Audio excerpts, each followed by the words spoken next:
Sanibonani, ngiyathemba ukuthi niyaphila lapho eningilalele khona emakhaya ngamakhaya. Namhlanje ngifisa ukukhuluma ngokubulawa kwamakhosi nokubulawa kwezilo zaseNguniland. Mese sikubheka kwi-film siphinde sikubheke nasembhalweni ngoba sasingekho thina njengoba usibona sibancane kangaka, sasingekho ngama-1900s, ngama-1800s, ngama-1700s. Uma siyibheka ngesiNgisi, ukubulawa kwenkosi kuthiwa i-regicide, kusho ukuthi ukubulawa komuntu o-regal, umuntu oyinkosi. Mase kuba khona ukubulala ekuthiwa i-patricide, ukubulala i-padre noma ukubulala i-head of i-household noma i-head of i-family, ukubulawa kobaba.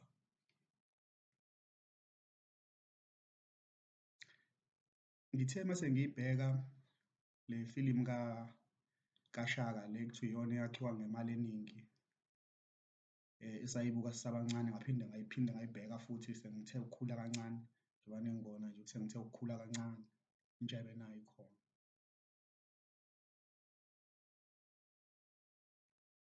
Indaba enkulu iqala laphana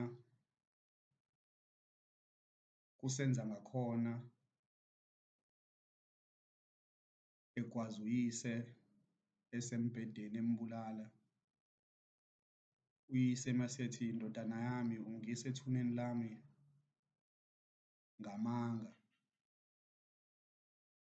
Mhlampe uJama wayefisa uSenzangakhona hlampe amphathise umyalezo azowudlulisela kokhokho bakhe, kunaloko wamqambela amanga, yisa lakutshela.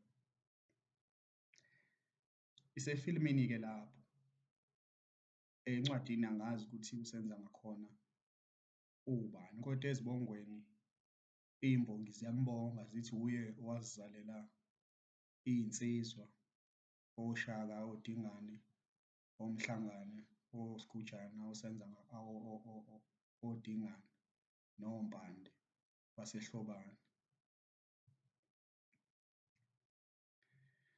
Kodwa indaba enkulu esengiyikhuluma isikhathi eside yile ndaba yakwaMthethwa,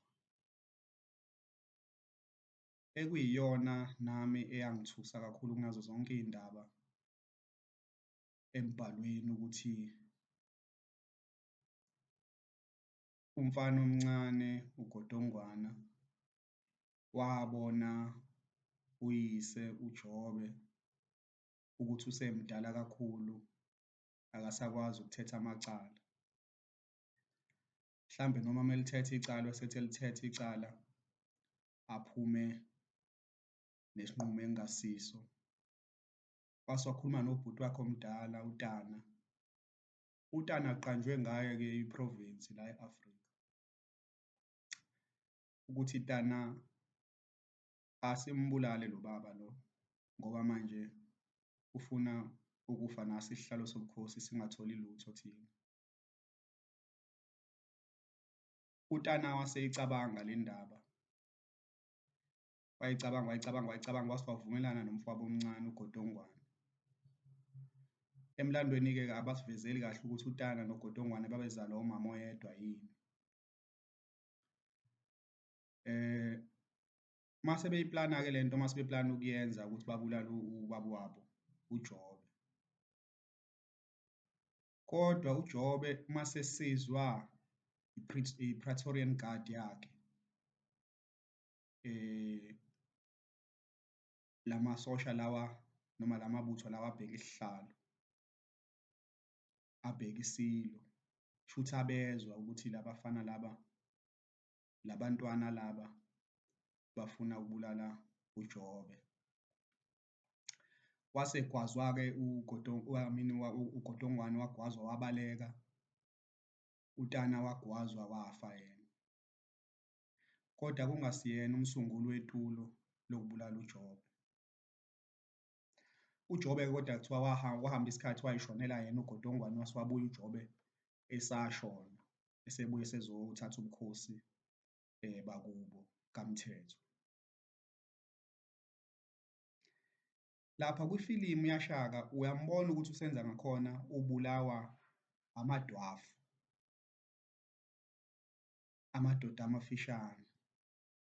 Hlampe ambulala nje akasekho umuntu ogada isihlalo ukuthi la bantu abathi balapha inkosi bayayilapha noma bayayithakatha noma bayayibulala yini.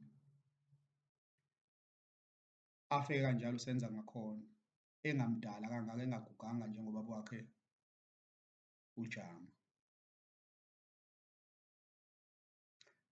Bese kuphathwa uSigujana-ke, siyazi uSigujana ukuthi wabulawa uShaka ngokwasefilimini, hlampe nakwase-reality angimazi-ke uSigujana ukuthi wayezalwa umaba yena nokuthi abantu bakubo bathini uma inkosi ezalwa kubo isibulewe uShaka ozalwa elangeni.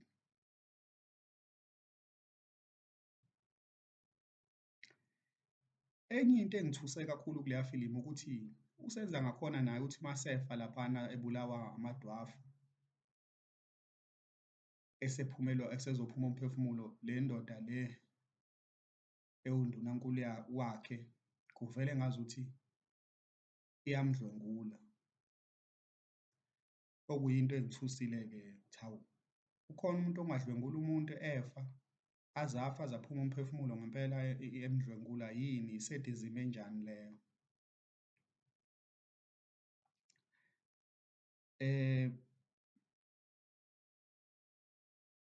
Amakhosi-ke kade akayefa-ke ey'mpini, uZwide inkosi yakwaNdwandwe okwakuyinkosi enkulu nayo eNguniland iphethe iy'bongo ey'ningi, iphethe amabutho amaningi, oNomahlanjana.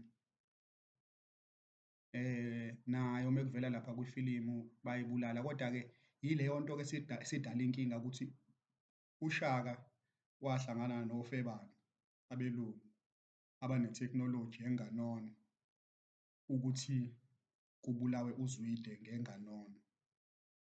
Le nto esasihlezi siyibuza ukuthi hawu, uShaka usengazonda uZwide kangaka aze ayolala nabelungu embhedeni ukuze kubulawe, athole i-technology yokubulala uZwide ngenganono esebanjiwe exavunwe yigora.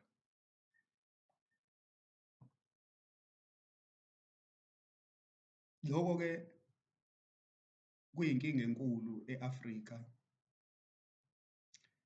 ngoba hlampe uZwide kwakuyiyona inkosi enkulu ngoba wayemdala kunoShaka, oSenza ngakhona sebengasekho, oJama bengasekho, nabo oDingiswayo bengasekho, oMatiwane hlampe babesakhona-ke bona, angazi kahle, noPhungashwa kaButhelezi noMngcwangu, kodwa amakhosi abefa empini.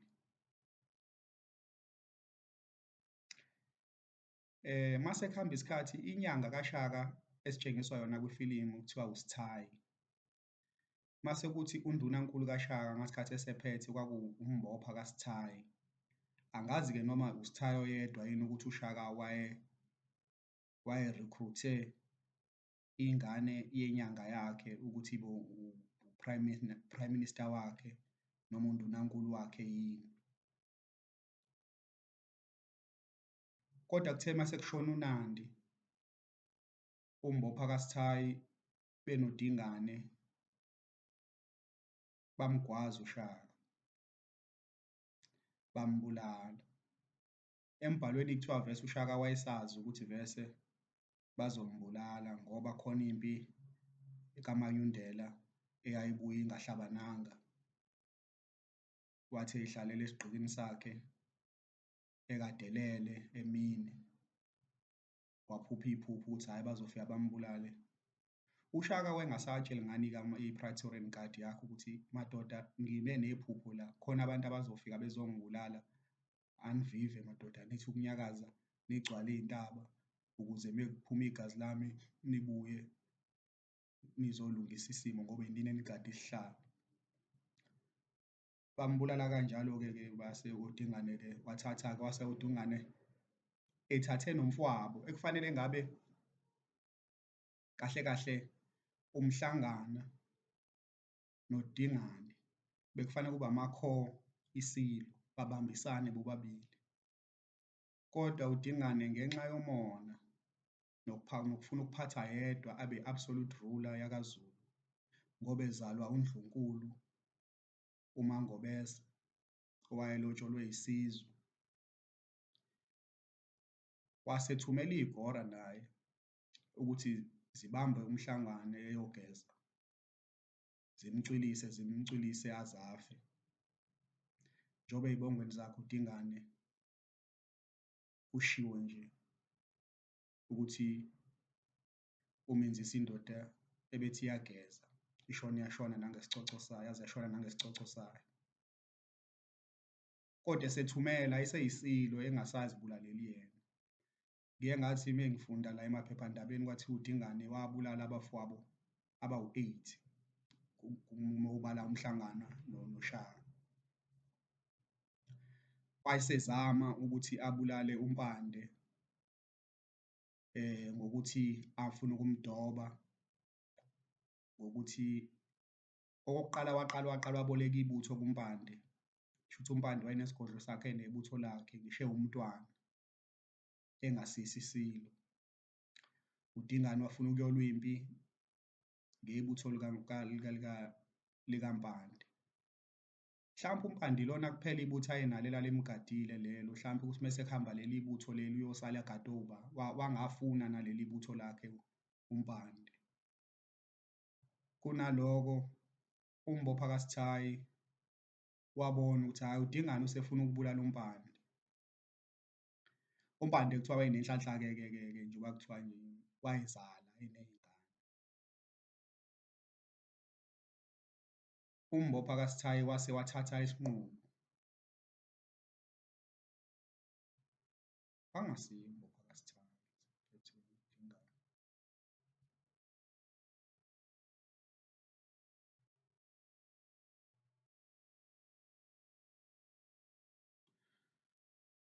UNdunankulu kaDingane kwakuwubani?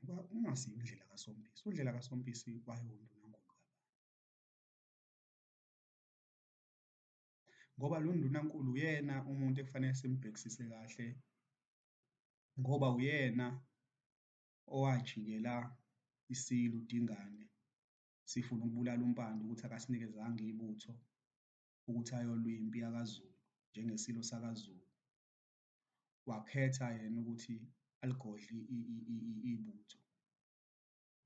Wase uDingane-ke amthumelela-ke isipho sey'nkomo, wathi-ke mfowethu-ke nazi iy'nkomo engikupha zona, kodwa kumele uze kumina uzongibonga ukuthi ngikuphe iy'nkomo. Mhlawumpe uMpande nje kwakuwumuntu ofuna ukubhenefitha kuphela ebukhosini baDingane kodwa angamsizi ngalutho uma esesenkingeni. Kodwa-ke uNdunankulu kaDingane kunokuthi asekele isihlalo sikaDingane, wasekela isihlalo sikaMpande. Wahamba wayotshela uMpande wathi, Mpande baleka, uDingane ufuna ukukunquma, uzothi uzobonga lezi iy'nkomo afike akunqumele ukuthi umcishe ibutho. Nangempela wabaleka uMpande, wabalekela ebelungwini, wafika wakhuluma nabelungu bavusa ibutho, nabelungu sekuhlangene uMpande nabelungu bagwaza impi kaDingane, bayigwaza bayiqeda waze wabaleka uDingane. Mengizwa-ke emlandweni kuthiwa wase esehlathini thizeni kwaNgwane, kanti lapho ilapho azofica khona amaswazi, amaswazi afike amnquma. Angazi ukuthi kwenzakalani kulawo maswazi lawo anquma uDingane eyisilo esesixoshiwe. Shuthi wayengasesisona isilo mese ehlulwe yimpi yabelungu ihlangene nempi kaMpande.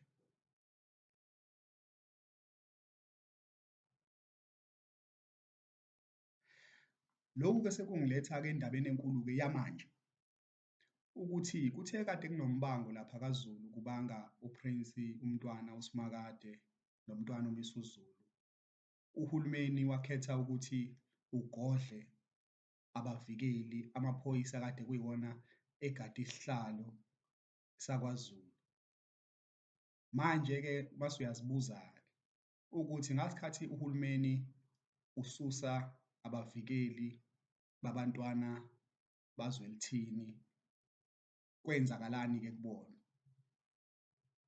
Amabutho lawa ayekhona kufanele a-replace amaphoyisa e-SAPS, abantu aba-train-iwe ukuthi hlampe specialist training mhlawumbe sobu-bodyguard ngani ngani basuswe, kususwe nawo wonke ama-resources ahulumeni asiza isilo ukuthi ngaleso sikhathi babelindele ukuthi kwenzakaleni ngoba phela umuntu ungena ngengxoxo ngoba nezitha zikaZulu kushuthi mezibona ukuthi hawu lo muntu ubaba wakhe ubekade egadwa ingakho ephile waze wamdala, lona yena sebemphuca amaphoyisa ngoba kuthiwa kunamacala akhona enkantolo. Manje mekunamacala enkantolo ingozi yaphela yini?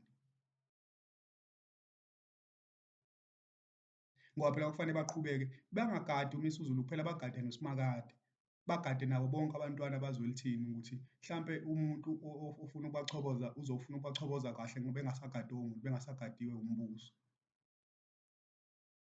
Iphutha elikhulu leli elenziwa, angazi lenziwa uhulumeni waKwaZulu Natal noma lenziwa uhulumeni wa-national yini ka-Cyril Ramaphosa ukuthi abantwana bazwe lithini baphucwe ama-bodyguard. Ngenxa yepolitiki mese kufakwa iy'ngane zesilo engcupheni, iy'ngane noma abantwana ekuzokhethwa kubona ukuthi uba uzoba isilo. Ileyo ndaba enzima kakhulu nanamanje njengoba isilo sisho nje ukuthi sizele amadodana noma sizele iy'ngane abantwana ababili, bagade obani? Ngoba ibona abantwana bakusasa noma hlampe isilo sakusasa siyophuma kubona noma hlampe sisazozalwa angazi, kodwa sengisholo ukuthi uhulumeni wenze iphutha elikhulu ukuthi udlale ipolitiki ngomndeni wakaZulu ukuthi kususwe abavikeli kaZulu kube eNguniland kunomlando omude wokubulawa kwamakhosi. Angikhulumi-ke ngamakhosi lawa-ke lawa abulewe manje lawa awu-80 abulewe in the last 2 to 3 years, ukuthi wona kade ubawo noma ukhokhtha uvana ukwenza inkosi nje, ube inkosi ube negceke urhole imali kodwa ungabi nabo abavikeli abasezingeni eliphezulu njengalaba nje abagade u-president abakwaziyo ukuyinuka ingozi. Ngiyabonga.